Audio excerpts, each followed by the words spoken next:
अस्सलाम वालेकुम, मैं हूँ अस्का साकिब और welcome to my YouTube channel जहाँ मैं तारीख, मजहब और सियासत के मुख्तलिफ पहलुओं पर बात करती हूँ। आज का मौजू एक खास और अहम मौजू है, अब्बासी खिलाफत और इसका इल्मी वर्सा। अब्बासी खिलाफत का दौर एक ऐसा सुनहरी दौर था जिसमें इस्लाम ने दुनिया को न सिर्फ रूहानियत की रोशनी दिखाई बल्कि इल्म हिकमत में भी बेशुमार कामयाबियां हासिल की थी। लेकिन क्या हम आज भी इस वर्षे को सही तरह से समझ पाते हैं? क्या हम इन अजीम कामयाबियों को सिर्फ तारीख के सिफात तक महदूद देखते हैं या फिर हमें इस दौर के इल्मी असरात के बारे में मजीद सोचना चाहिए? तो ये सब कुछ वीडियो में मिल जाएगा आपको, तो जानने के लिए वीडियो को एंड तक देखें और मेरे चैनल को सब्सक्राइब करें। चलिए वीडियो को स्टार्ट करते हैं। अब्बासी खिलाफत की बुनियाद 750 ईस्वी में रखी गई थी, जब अबू मुस्लिम हरासानी की क़यादत में अब्बासियों ने अमवी खिलाफत को शिकस्त देकर इक़्तिदार संभाला। बगदाद को खिलाफत का दारुल हुकूमत बनाया गया और ये शहर बाद में इल्म और हिकमत का मरकज बन गया।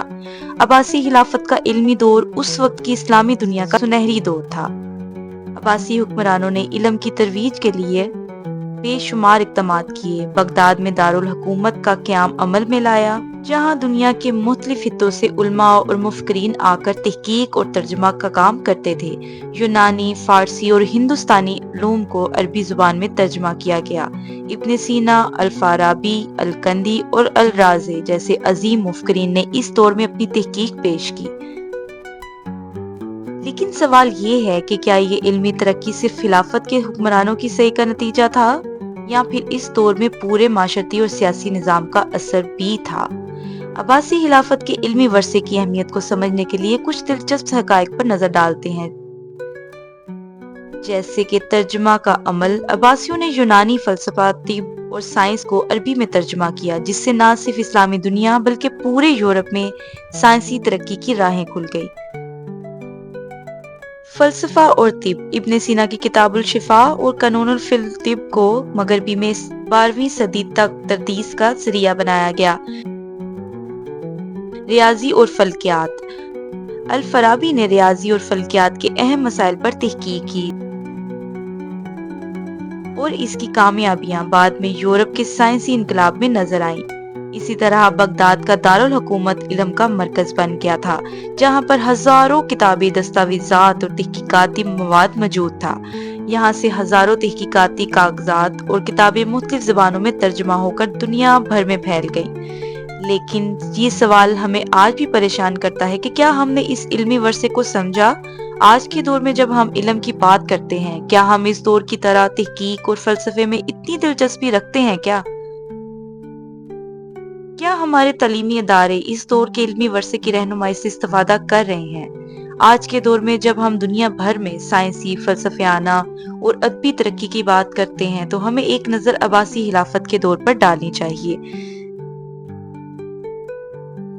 इस दौर के मुफक्किरीन ने जो काम किया था वो आज भी हमारे लिए रहनुमाई फ्राहम करता है। मसलन इब्न सीना की तिब की किताबें आज भी जदीद तिब्बे हवाले के तौर पर इस्तेमाल होती हैं। फल्कियात, रियाजी और फलसफा के शोबों में इनकी तहकीकात ने यूरोप के साइंसी इनकलाब को मुतासिर किया। लेकिन क्या ये सब कुछ सिर्फ तारीख की एक कामयाबी का किस्सा है? क्या हम इस वर्से की कदर करते हैं? ये सवाल हम सबके लिए अहम है। क्या आज हमारी मुस्लिम दुनिया में इस किस्म की इल्मी तरक्की नजर आती है? हम में से कितने ही लोग इस मुफक्किरीन के काम को जदीद तहकीकात में इस्तेमाल करते हैं? कोई भी नहीं। आज के आलिम इस्लाम में तालीम और तहकीक का जो मियार है, क्या वो अब्बासी दौर की तरह तरक्की याफ्ता है या फिर हमने अपनी असल को कहीं खो दिया है? हम आज भी तरक्की और इल्म के रास्ते पर इतनी मेहनती क्यों नहीं है? अब्बासी खिलाफत के दौर में हुकूमत ने इल्म को फरोग देने के लिए जो इक़दामात किए, क्या आज के हुक्मरानों ने भी इस तालीम को अपनी पॉलिसियों में शामिल किया है?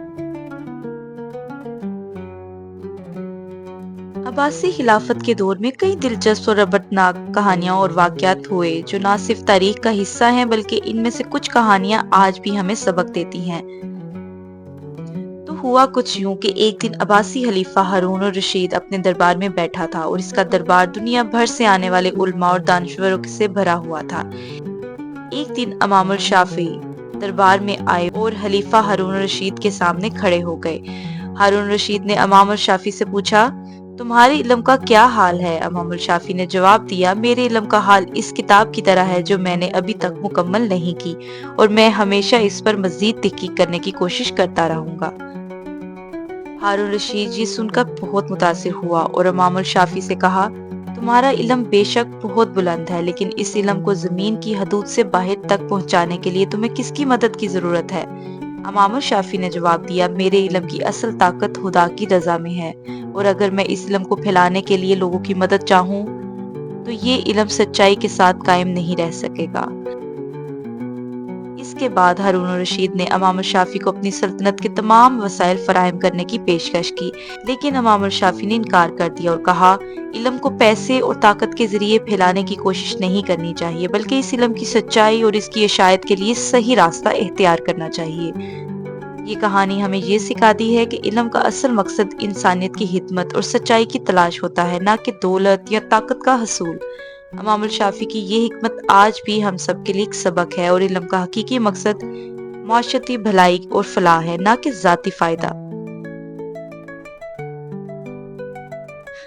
اسی طرح ایک اور کہانی بھی ہے، جیسے ایک دن عباسی خلیفہ ہارون رشید نے اپنے وزیر جعفر برمکی سے پوچھا، تمہیں کس بات پر فخر ہے؟ جعفر برمکی نے جواب دیا، مجھے اس بات پر فخر ہے کہ میں خلیفہ کا وزیر ہوں اور میں اس کے حکم کی بجاوری کرتا ہوں۔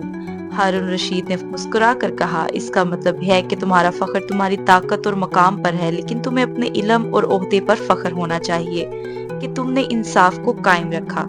یہ بات سن کر جعفر برمکی نے خاموشی اختیار کر لی، اور اس کے بعد اس نے اپنے فیصلوں میں مزید احتیاط کی اور انصاف کے اصول اپنائے۔ اس کہانی سے ہمیں یہ سبق ملتا ہے کہ انسان کو صرف اپنے مقام پر فخر نہیں ہونا چاہیے، بلکہ اس کے فیصلے اقدامات میں انصاف اور سچائی کو ہمیشہ مد نظر رکھنا چاہیے۔ یہ کہانیاں عباسی خلافت کے دور کی عکاسی کرتی ہیں، جہاں علم، انصاف اور حکمت کے اصولوں کا بڑی اہمیت تھی۔ ان کہانیوں سے ہمیں سبق ملتا ہے کہ علم کا مقصد انسانیت کی خدمت اور حکمت پر قائم ہونا چاہیے، اور اس کے دور کے حکمرانوں نے اپنے وقت میں علم اور انصاف کو بہت بڑی اہمیت دی تھی۔ اگر آپ کو میری ویڈیو پسند آئی ہو تو میری ویڈیو کو ضرور لائک کریں اور اپنے دوستوں کے ساتھ شیئر کریں،